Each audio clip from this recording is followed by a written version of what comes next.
é uma questão carente de textos, né? Então, essa questão do purgatório.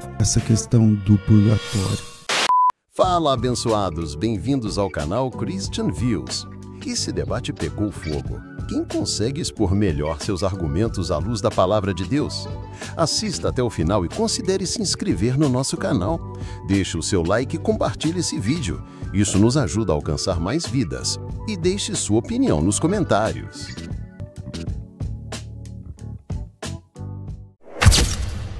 Aonde na Bíblia fala do purgatório? Então, porque o tema o purgatório é bíblico. Então, qual é essa... Vamos começar aí, assim, esquentar os motores desse debate. Como eu dizia, é um tema que geralmente traz uma certa polêmica, né? Porque geralmente nós procuramos a palavra purgatório, né, nas Sagradas Escrituras. E de fato, a palavra purgatório você não vai encontrar, né? Você vai encontrar referências a uma realidade que nós chamamos de purgatório, né? E que compreendemos como esta realidade de purificação do ser humano, né? Mesmo após a sua morte. Isso se dá principalmente, né, a partir daquela prática já antiga na igreja de se rezar pelos mortos, né? Que nós podemos fundamentar em alguns textos bíblicos, né? Mas também, porque aí está a diferença talvez entre o católico, né, e as igrejas advindas ali da Reforma Protestante, né, os evangélicos e tal, nós temos, além das Sagradas Escrituras, né, nós temos como palavra de peso a tradição da igreja, né, que vem desde os primeiros tempos apostólicos até os nossos dias. Os doutores da igreja. Isso, chamados doutores da igreja, e por aí vai, os padres ou os pais da igreja, os grandes teólogos dos primeiros séculos, né? Então, por conta dessa essa prática de se rezar pelos mortos, de se colocar, né, a oração pelos mortos nas liturgias, surge então essa ideia, ou esta realidade, ou essa doutrina que vai se desenvolvendo, né, ao longo do tempo, do purgatório, né? Então, a palavra purgatório, de fato, não se encontra nas Sagradas Escrituras, né? Assim como não se encontra a palavra, por exemplo, trindade, né? Que é um conceito construído para designar a presença das três pessoas divinas, Pai, Filho e Espírito Santo. Então, a teologia da trindade, por exemplo, nós encontramos nas Sagradas Escrituras. A palavra trindade nós não encontramos. Então, você vai entender que a teologia do purgatório está lá dentro, porém a palavra... A palavra, ela não se encontra. Ok. Né? Juan, e aí, quando alguém pergunta, e aí, tem purgatório, não tem? Como é que você se coloca? Bom, primeiramente eu vou defender a tese protestante. Lembrando que a gente defende o solo escritura. Muita gente confunde com nuda escritura. Nós aceitamos a tradição desde que ela não conflite com a escritura, né? Então, tratando-se de Bíblia e tradição, o purgatório não existe praticamente. Não existe. Nem nas escrituras, nem nas tradições do primeiro século. O purgatório ele só foi começar a aparecer ali do quinto século para frente. Tomou força no século XII, com Tomás de Aquino. A igreja foi receber ele no Concílio de Florença, né, um pouquinho antes da Reforma Protestante, e foi dogmatizado em Concílio de Trento, né, que começou em 1945, depois da Reforma Protestante. Então é uma doutrina muito tardia na história da igreja, e também não tem aqui textos bíblicos para embasar essa teoria. Vamos lá, padre. Vamos lá. A primeira questão que eu acho que nós temos que ter em mente é aquilo que Ratzinger diz, que a gente estava discutindo Ratzinger um pouco antes de entrar aqui no ar. O purgatório ele não pode ser confundido com uma espécie de campo de concentração do além, né? Existe muito essa imagem de que o purgatório é o lugar de pagar pecados, né? Não, quem pagou os nossos pecados foi Jesus Cristo na cruz, né? Isso nós temos consciência. Então, o que quer significar o purgatório, né? O purgatório é exatamente esse movimento da misericórdia de Deus que nos alcança, né? Que nos alcança, acolhendo e retirando de nós qualquer resquício de pecado que nós, em vida, não tivemos ali tempo, né, de pedir perdão e que, ao mesmo tempo, não fere a amizade com Deus, né?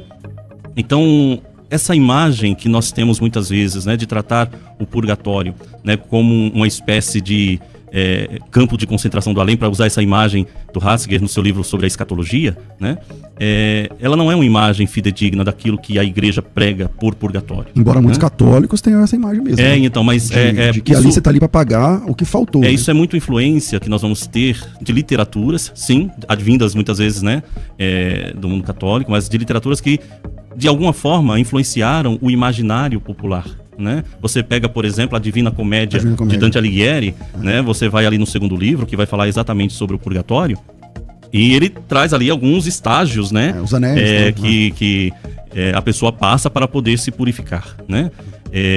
Se você lê o Alto da Barca do Purgatório, do Gil Vicente, o mais famoso é o Alto da Barca do Inferno, né? Mas existe também o Alto da Barca do Purgatório, nós temos a mesma dinâmica. E se você assiste ou lê o teatro, né, de Ariano Suassuna, que é objeto, inclusive, da minha tese de doutorado, né? Você vai ver os personagens, né? João Grilo, por exemplo, perguntando: Senhor, né, os últimos lugares do purgatório estão vazios? Estão vagos, né? Então pegue esses camaradas e mande para lá, porque dá para pagar muito que fizeram, né? Então isso foi entrando no nosso imaginário popular. Mas a forma como a igreja e o próprio catecismo da Igreja Católica nos mostra, né, essa realidade purgatório, né, é uma realidade de purificação. Ok. Juan. Bom, o purgatório, a meu ver, com todo respeito ao padre, ele anula totalmente o sacrifício de Cristo na cruz, né? Porque, segundo o catecismo, o purgatório entra lá pessoas eleitas, né, salvas já, não são pessoas condenadas, mas que precisam obter uma certa santidade, se purificar de alguns pecados veniais, que a Igreja Católica chama de pecados menores, para então ela conseguir o acesso ao céu, né? E nós cremos que Cristo, ele, quando nos justifica, ele nos justifica por completo e nos limpa por completo. Então não há que se falar em purgatório, né? E depois eu quero adentrar nos textos bíblicos e Você tá muito conciso, pode adentrar aí. Tô muito curioso de saber o que o padre vai usar de textos bíblicos aqui, né? Então eu passo a bola pro padre fazendo uma pergunta, né? Qual texto bíblico que você embasa o purgatório? Como eu disse, os textos bíblicos que nós embasamos a literatura ou a teologia, né, sobre essa realidade de purgatório são diversos, né? Mas antes, como você citou o Catecismo da Igreja Católica, se vocês me permitem, né, eu gostaria apenas de ler um trecho do Catecismo que fala exatamente, né, essa realidade que você colocou aqui, né? O Catecismo da Igreja Católica vai dizer o seguinte: os que morrem na graça e na amizade de Deus, mas não estão completamente purificados, embora tenham garantida sua salvação eterna, passam, após a sua morte, por uma purificação a fim de obter a santidade necessária para entrar na alegria do céu. Veja, aqui nós não anulamos a cruz de Cristo, né? Aqui nós não anulamos o sacrifício de Cristo na cruz. Por quê? Porque a crença católica nos diz que aqueles que passam por essa realidade de purgatório, eles já têm garantida a sua salvação. Por quê? Porque purgatório para nós é a manifestação da misericórdia de Deus, né, mesmo após a morte. Dificilmente alguém morre 100%. Né? 100% no sentido 100% puro, né? Dificilmente alguém morre 100% puro, né? Nós, muitas vezes, quando morremos, às vezes temos, né, os nossos pecados e confiamos na graça, na misericórdia de Deus, para que esta graça e essa misericórdia nos alcance, né? Sabendo que a cruz de Cristo, o sangue derramado de Cristo na cruz, é aquele movimento exatamente que nos redime de todos os nossos pecados, mas que também exige por parte do ser humano essa abertura, né? Essa abertura à graça divina, né? É um movimento duplo, né? Em teologia nós dizemos, né? Deus se revela, mas nós precisamos nos abrir a esta revelação, que nós chamamos de ato de fé, né? A partir do ato de fé, que em teologia é o ato primeiro, né? Antes mesmo da reflexão teológica, nós temos o ato de fé, porque nós não vamos refletir sobre algo que nós não cremos, né? Então, primeiro nós cremos, depois nós vamos dar as razões da nossa fé, como nos diz São Pedro, né? Então, nesse sentido, é importante que a gente resolva, né, essa questão. Nós não anulamos a cruz de Cristo, pelo contrário, né? É na confiança da misericórdia de Deus, né? É na confiança na cruz de Cristo que nós cremos na realidade do purgatório. Rua. Por favor, padre, texto. Aos textos, né? Muito bem. A igreja, ela fundamenta, né, essa realidade do purgatório em alguns textos bíblicos. Eu trouxe apenas alguns, né, para esclarecer de alguma forma, né? Isso trazendo, às vezes, algum comentário, inclusive, de algum padre da igreja, né, algum teólogo da igreja primitiva. Então, por exemplo, Mateus 12, 31 a 32. Por isso eu vos digo, todo pecado e blasfêmia serão perdoados aos homens, mas a blasfêmia contra o Espírito não será perdoada. Se alguém disser uma palavra contra o Filho do Homem, ser-lhe-á perdoado. Mas se disser contra o Espírito Santo, não lhe será perdoado, nem nesta era, nem na outra. Ou, em algumas traduções, né, nem neste século, nem no século vindouro. O que viria a ser este século vindouro, né? Não é o século 22, né? Nós estamos no século 21, vem o século 22. Mas a realidade futura, né? Aquela realidade que se alcança quando Cristo vier em sua glória, né? Aqui, então, nós compreendemos que há pecados que podem ser perdoados neste século vindouro, né? ou seja, na realidade vindoura após a morte. E para isso eu cito, por exemplo, Gregório Magno, século VI, Papa, que vai dizer o seguinte: no que concerne a certas faltas leves, deve-se crer que existe antes do juízo um fogo purificador. Ele utiliza uma imagem de São Paulo que nós vamos trabalhar aqui daqui a pouco, né? Um fogo purificador, segundo o que afirma aquele que é a verdade, ou seja, Jesus Cristo, né? Dizendo que se alguém tiver pronunciado uma blasfêmia contra o Espírito Santo, não lhe será perdoada nem no presente século, nem no século futuro. Então, dessa afirmação, podemos deduzir que certas faltas podem ser perdoadas no século presente, ao passo que outras no século futuro. Ok, Juan. Eu conheço muito bem esse texto, né? Já imaginava que você iria trazer esse texto. Pois bem, esse texto eu acho uma má interpretação do catecismo quando ele tenta embasar isso no purgatório, porque o texto, ele basicamente está falando que nada vai ser perdoado de eternidade a eternidade. Tanto é que a palavra neste século, né, no grego é aion, né, que significa para sempre, uma idade ininterrupta, tempo perpétuo, de eternidade a eternidade. Então é o mesmo que eu disser, eu não vou ser católico hoje, nem amanhã e nem para sempre. Século vindouro significa. Ou seja, Cristo está dizendo aqui, você não vai ser perdoado nem agora, nem na eternidade, nem na outra eternidade, nem no porvir, para sempre, né? É uma idade ininterrupta, tempo perpétuo, eternidade. É isso que o neste século, no grego aion, significa. Então eu acho uma incongruência do catecismo colocar que possam existir pecados que vai ser perdoados lá na frente, sendo que Cristo está basicamente dizendo que esse pecado aqui da blasfêmia jamais será perdoado, nem agora nem depois. Então não tem como ter um perdão após isso, né? Justamente por ter essa palavra grega aion, parece uma idade ininterrupta. Se eu entendi, o que o padre disse é o seguinte, ó, como ele diz, não vai ser perdoado nem nesse século, nem na vindouro. Ou seja, é verdade, isso que você falou, não tem perdão. Nem aqui nem lá tem perdão. Não mas ser, parece nem que agora, alguns têm. Entendeu? O que ele tá dizendo assim, o pecado contra o Espírito Santo não tem, nem aqui nem lá. Mas o contra o Espírito Santo. Ou seja, outros pecados podem ser que aqui não se resolve, mas lá se resolveria. Talvez seja essa a ideia. Não sei se eu me fiz entender. Não sei se me fiz entender. Continua incongruente, porque os demais pecados, que não é a blasfêmia do Espírito Santo, que nunca jamais tem perdão, eles podem ser perdoados através do arrependimento até a vinda de Cristo, né? Acontece a ressurreição dos mortos, o arrebatamento, né?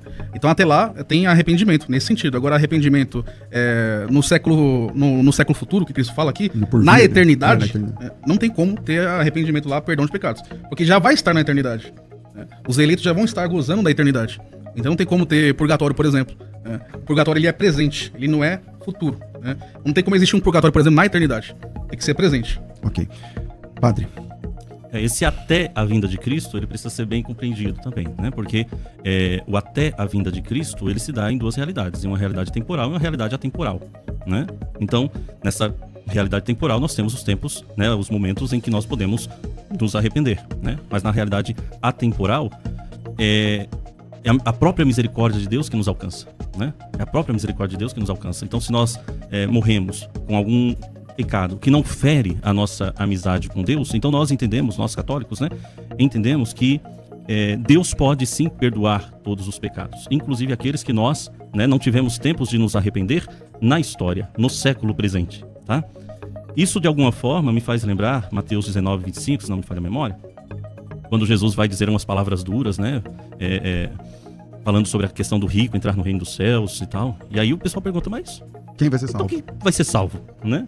E Jesus diz, olha, para os homens essas coisas são impossíveis, mas para Deus nada é impossível, né? Para Deus nada é impossível. Por isso que, de certa forma, quando a gente não trabalha essa teologia, né, do purgatório, nós de alguma forma estamos colocando limites à misericórdia de Deus, né?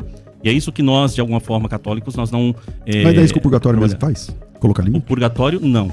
Não, é exatamente o contrário. Então, mas assim, tipo assim, o que você cometeu não dá pra perdoar, então tem limite, a misericórdia de Deus, vai pro purgatório. Não seria isso que vocês estão fazendo? Não, porque quando nós temos essa realidade temporal que nos permite, por exemplo, nos redimir dos nossos pecados, né, pedir perdão, por exemplo, dos nossos pecados, ok, nós morremos naquilo que nós chamamos de estado de graça, né?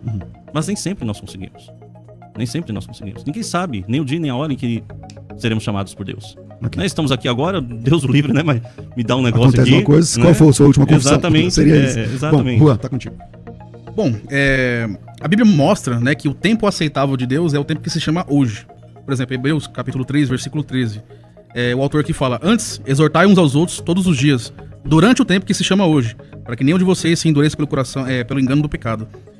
Então, o tempo para se arrepender é o tempo que se chama hoje, não o tempo do porvir, que seria depois da morte, né?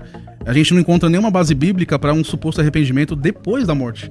Esse que é o problema, né? Porque se Cristo não nos purificar nesta vida, né, no tempo que se chama hoje, então a cruz foi inválida, porque eu vou chegar no purgatório para purgar os meus pecados eu mesmo, né? Então eu tô basicamente, eu sei que o padre vai discordar, mas eu tô basicamente anulando o sacrifício de Cristo na cruz. Se salvando. Eu tô me salvando, né? Eu já tô salvo, mas eu tô me purificando eu mesmo dos meus pecados para poder entrar no céu. Isso pra mim anula completamente o sacrifício de Cristo, o sangue de Cristo. O poder que o sangue de Cristo tem de lavar o pecado do pecador e de levar pro céu, né?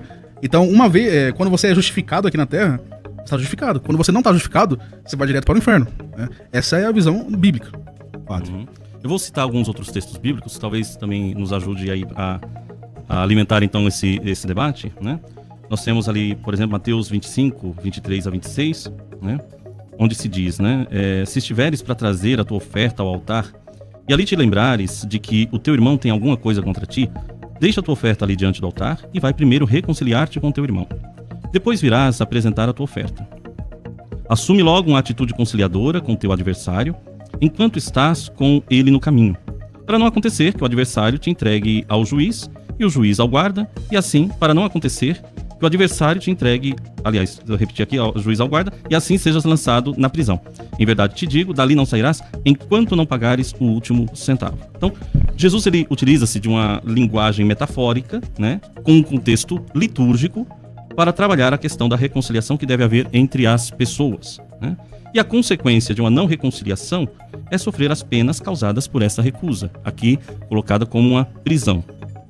Mas o texto também afirma que certas penas, ou essas penas, são revogáveis, desde que se pague até o último centavo, né? Ou seja, desde que a reconciliação seja realizada plenamente, e quem tem autoridade para isso é Deus, né? Por isso, mais uma vez eu digo, nós não negamos a graça, porque quem tem autoridade é Deus.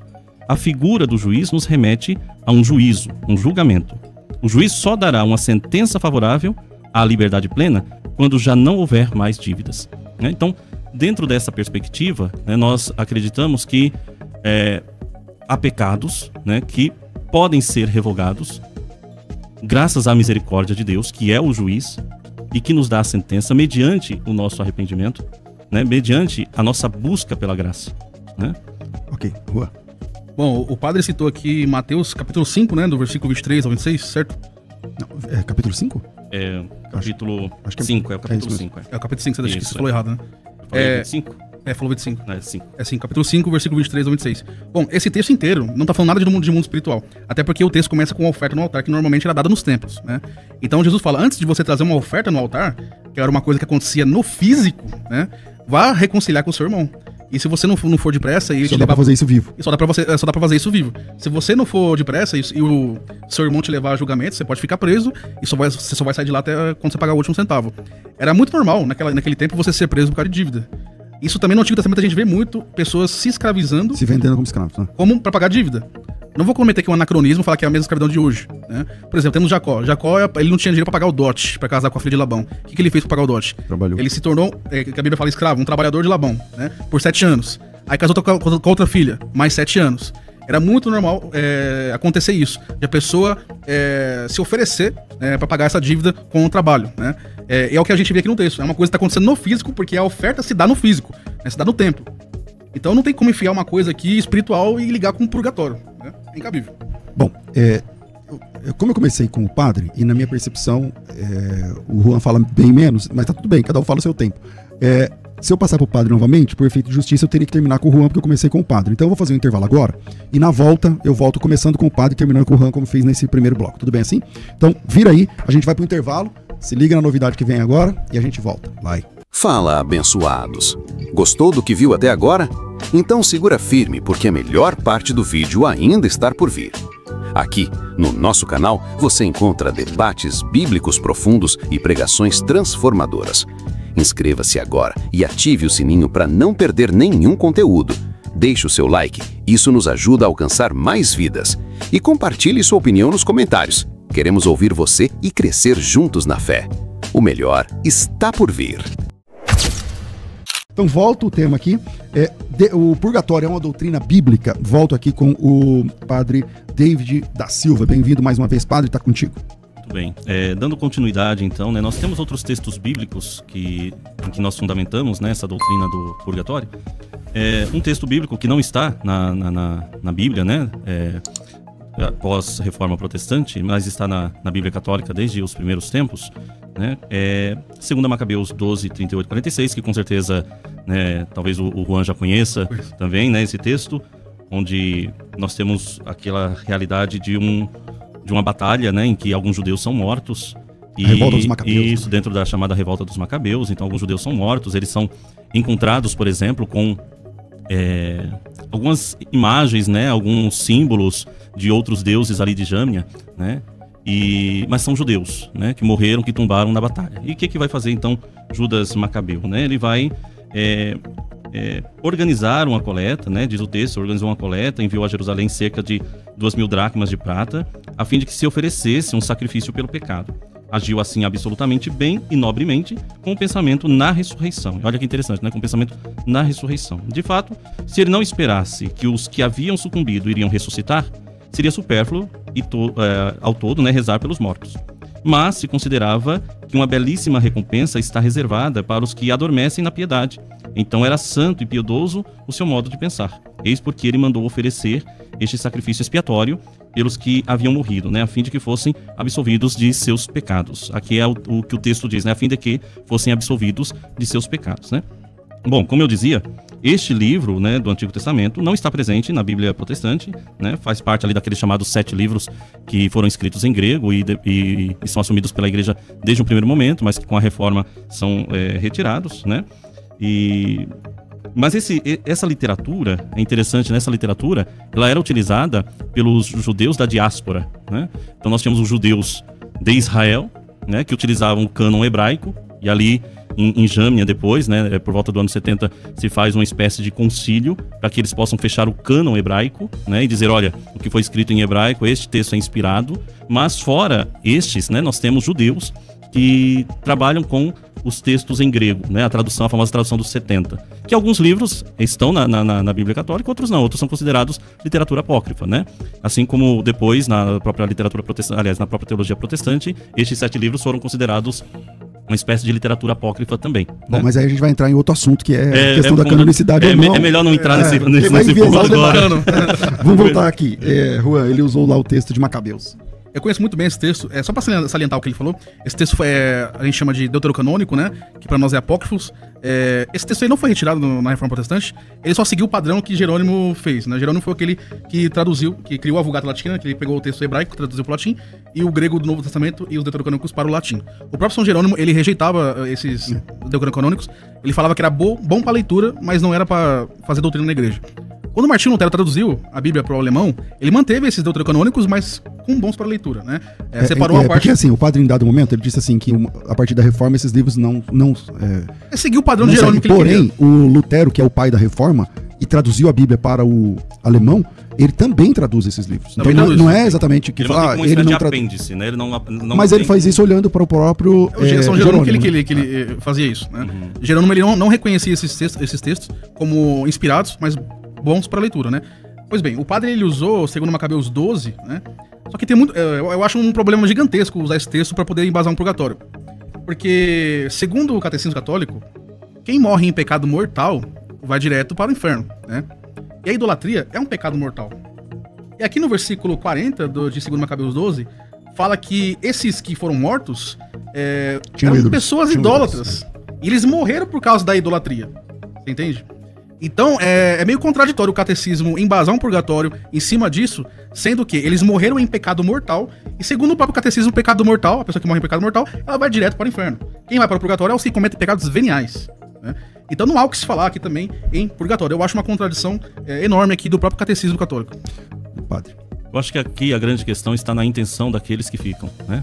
E por isso a igreja, desde muito tempo, desde muito cedo, sempre rezou por aqueles que morreram, né? E incluía seus nomes nas liturgias, né? Exatamente para que Deus pudesse alcançá-lo com sua misericórdia. Nós nunca perdemos a esperança na misericórdia de Deus, né? Então, para nós, mesmo após a morte, Deus pode agir com sua misericórdia nos alcançando, né? E temos alguns outros textos também mas que podem nos ajudar. Essa esperança, né? Nunca podemos, temos que sempre apostar, né? Na misericórdia de Deus, não sei o que lá, beleza, tá bom. Mas é uma questão carente de textos, né? Então, essa questão do purgatório, porque o senhor apresentou aí 2 ou 3 textos, alguns deles, aquele lá do último centavo, agora esse do livro deuterocanônico, mas não tem assim, eu não espero que tenha a palavra purgatório mesmo, tá certo? Até porque essa palavra é latina, não tem como ela tá lá. Mas qual seria o texto mais forte na Bíblia? Que você fala assim, você olha para esse texto e fala assim, isso aqui é o purgatório, cara. Qual que seria esse texto? Antes eu queria que o padre resolvesse essa problemática, porque o catecismo fala que quem morre em pecado mortal não pode ir pro céu, pro purgatório e nem pro céu, vai direto pro inferno. Eles aqui, em Macabeus 12, no versículo 40, eles claramente morrem em pecado mortal, porque idolatria é pecado mortal pela Igreja Católica. Então como que você resolve isso? Vamos lá. Mas eles morrem lutando pelo povo, né? Então, por mais que você tenha aqui uma realidade de que, em um primeiro momento, o pecado pode parecer, de fato, um pecado mortal e passível de uma condenação ao inferno, né? Você tem também, por parte do povo, né, daqueles que ficam, a oração em vista da sua remissão de pecados, né? Então é isso o que o texto sustenta, né? O que o texto sustenta aqui no final, como eu estava lendo, né? Que Judas Macabeu manda oferecer um sacrifício expiatório pelos que haviam morrido, a fim de que fossem absolvidos de seus pecados, né? Se não houvesse ali uma crença na ressurreição, uma crença na misericórdia de Deus, né? Não haveria necessidade de eles oferecerem algum tipo de sacrifício para isso, né? Então, nós vemos uma certa tradição, né? Por parte do povo, né? E aqui é interessante, né? É isso que nós chamamos de esperança, né? Existe uma certa tradição de o povo esperar na misericórdia de Deus, sabendo que Deus vai agir em seu favor, né? Então, sim, todos os pecados cometidos gravemente contra Deus, e o que é o pecado grave, né? É esse fechamento à ação de Deus, né? Você não permitir que a graça de Deus te alcance, sabe? Você fechar-se totalmente à sua misericórdia. Então, quando há isso, há pecado. O catecismo vai dizer, por exemplo, que o pecado que nos leva à morte, aliás, ao inferno, né, é aquele pecado que eu cometo contra Deus, contra o próximo e contra eu mesmo, né? Então, quando há um certo fechamento nas relações, eu acabo me auto-excluindo desta realidade que nós chamamos inferno, né? No caso do purgatório, nesse texto específico, nós explicamos pela esperança na ressurreição e por causa da esperança na misericórdia de Deus. Por isso eles oferecem sacrifícios expiatórios. Mas temos um outro texto também que nós fundamentamos, né? 1 Coríntios 3, de 12 a 15, né? Se alguém sobre este fundamento constrói com ouro, prata, pedras preciosas, madeira, feno ou palha, a obra de cada um será posta em evidência. O dia a tornará conhecida, pois ele se manifestará pelo fogo, e o fogo provará o que vale a obra de cada um. Se a obra construída sobre o fundamento subsistir, o operário receberá uma recompensa. Aquele, porém, cuja obra for queimada, perderá a recompensa. Ele mesmo, entretanto, será salvo, mas como que através do fogo, né? Como que através do fogo. E aí é interessante porque vai aparecer essa imagem, né, do fogo no sentido de purificação, né? Sentido de purificação. É a imagem do amor de Deus, né, que purifica, queimando o pecado, salvando aquele que se deixa alcançar pelo fogo, né? E essa é uma das imagens que explicam o que nós entendemos por purgatório. É aquela realidade em que o fogo purificador de Deus nos alcança, tornando-nos dignos de salvação. Bom, o purgatório queima o pecado ou queima o pecador? Para sair o pecado. Aí tem essa questão, né? Porque, vamos lá, volta aqui com o Juan. Antes de adentrar nesse texto de Coríntios, só para salientar, não é porque Judas Macabeus ele fez aquilo que era uma tradição, uma coisa normal entre os judeus, né? Israel viveu um tempo muito grande de erros e idolatrias. A gente teve reis que lutaram pelo povo, que eram idólatras, e eles morreram na idolatria por causa da desobediência com Deus. O caso de Jeroboão, de Baasa, do rei Acabe. Então não é porque ele lutou pelo povo que isso acaba justificando ele, salvando, né? Então o texto de Macabeus deixa muito claro que eles morreram em pecado mortal, que é o da idolatria, e o pecado mortal, segundo o próprio catecismo, leva para o inferno, né? Então já não há o que se falar aqui em purgatório. Eu acho um erro uma contradição muito grande do próprio catecismo em embasar o purgatório nisso. Agora, tratando-se assim do texto de 1 Coríntios 13 e 15, ali no grego, o uso de como que, né, que é hos, indica que o fogo aqui é uma metáfora, né? Não necessariamente algo literal. Aqui a gente tem um verbo zemiosetai, que é sofrer o dano, né? E é um futuro passivo de zêmio, que é sofrer perda, ser punido, ser prejudicado. Futuro passivo é uma coisa que vai acontecer lá na frente, não é uma coisa de agora, né? Então, a palavra obra, antes de entrar em obra, a gente tem vários exemplos desse como que, né, usando como se fosse algo exemplificado, né? Não algo literal. Por exemplo, Mateus 10, 16, né? Jesus fala o seguinte: eu os estou enviando como Ros, ovelha entre lobos, né? Claro, você não é uma ovelha literal, né? Isso é um comparativo, né? Jesus também fala: portanto, sejam prudentes como Ros, né? A serpente, e simples como Ros, as pombas, né? Mateus 10:16. Então, Jesus ele usa muito esse comparativo, né? O Ros, no grego, né? O como, né? É por isso que Paulo usa a mesma coisa aqui quando fala do fogo purificador, que na verdade está apontando para o tribunal de Cristo, não um purgatório. E o tribunal de Cristo, como eu falei aqui, que está no futuro passivo, é uma coisa que vai acontecer ainda. Então, se esse texto fala de tribunal de Cristo, logo, eu não posso embasar um purgatório aqui, porque quando chegar no tribunal de Cristo, todos vão ser ressuscitados, inclusive os que estão no purgatório. Então já não há purgatório aqui mais, né? Porque vai entrar a eternidade. E aqui o texto está falando de perda de galardão, né? Temos aqui a palavra obra, ergon, né? Refere-se ao trabalho ou ações da pessoa. Então o foco totalmente na avaliação das obras, não na pessoa em si, né? Isso reforça a ideia que as obras das pessoas serão examinadas, né? Aqui também temos o verbo kakaisetai, né? Que é se queimar, é um futuro passivo de kakataio, né? Que é se queimar completamente. Isso denota que algumas obras serão destruídas, né? Obras inúteis, né? Na avaliação divina, ou seja, sofrerá perda de galardão. Então aqui a gente vê que é totalmente um tribunal de Cristo, onde a pessoa vai ser julgada pelas suas obras. E Paulo fala aqui, eu notei aqui, é salvo como pelo fogo, né? Essa passagem, no verso 13, está se referindo a esse dia, né, que ele fala, né? Está se referindo, como eu falei anteriormente, ao tribunal de Cristo. Logo, não pode se referir ao purgatório. Também vemos que Paulo escreve como pelo fogo, né? Então é algo comparativo, como se fosse pelo fogo, não como se fosse algo como fogo salva. Literal, né? Não que o fogo salva. É por isso que tem como pelo fogo. Se fosse pelo fogo, aí seria uma ideia de algo mais literal. Mas como tem esse como pelo fogo, né? Que é o Ros, aqui no grego que eu falei anteriormente, a gente vê que é metafórico, não é literal. Né? É como se diz assim, foi salvo por um triz, né? Foi salvo por um triz. E, pastor, eu queria mencionar aqui... Padre. Padre e pastor, né? Você quer falar com... Padre e pastor. Eu queria mencionar aqui, não sei se eu notei essa parte, né? A própria Bíblia Católica, né? Ela comenta sobre isso. Só um minuto. A própria Bíblia... Isso. Aqui, a Bíblia de Jerusalém, ela tem uma nota muito interessante no rodapé. A Bíblia de Jerusalém é muito respeitadíssima no meio católico, né? Ela fala o seguinte, a respeito desse versículo. Isto é, como alguém que se escapa a um incêndio atravessando as chamas. Tal pessoa se salva rente. O purgatório não é diretamente considerado aqui, mas esse texto, juntamente com outros, serviu de base para a explicação de tal doutrina por parte da Igreja Católica. Então, o próprio rodapé da Bíblia Católica de Jerusalém, ele admite que o purgatório não é considerado aqui. Então, como eu disse, para poder encerrar, o texto está falando de Tribunal de Cristo. Bom, como você já viu uma hora passar tão rápido, gente?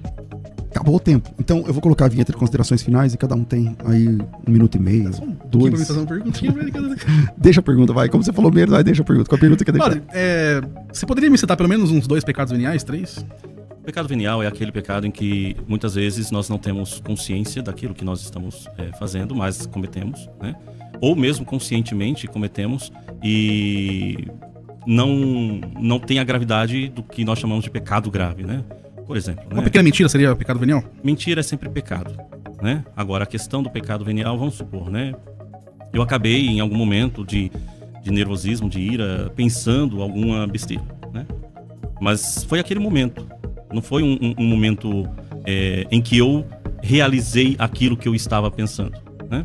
Então, quando a gente não realiza aquilo que está pensando em realizar, né?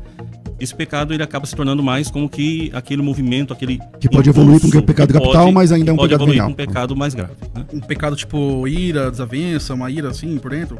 Um momento, né, que muitas vezes nós temos, né? Por exemplo, nós pegamos esse trânsito de São Paulo, né? Quando eu vim para cá, peguei um trânsito, né, terrível, né? E chega momentos que a gente fica um pouco nervoso, né? E aquilo de alguma forma nos retira um pouco do nosso equilíbrio, né? Mas isso também não é considerado por nós, né, um pecado tão grave quanto de repente abrir a janela do carro e sair xingando todo mundo, quem tá à frente e quem tá atrás, né? Eu fiz essa pergunta, pastor e também padre, porque alguns pecados que os católicos têm como veniais, a gente acha facilmente eles sendo condenados na Bíblia de uma tal forma que a pessoa não entra no reino de Deus. Por exemplo, pequenas mentiras, né? A gente pode entrar aqui em Apocalipse 28:8, é que todos os mentirosos inclusive os idólatras lá de Macabeus, não entrarão no reino de Deus, né? Eles sofrerão a segunda morte, que é o lago de fogo.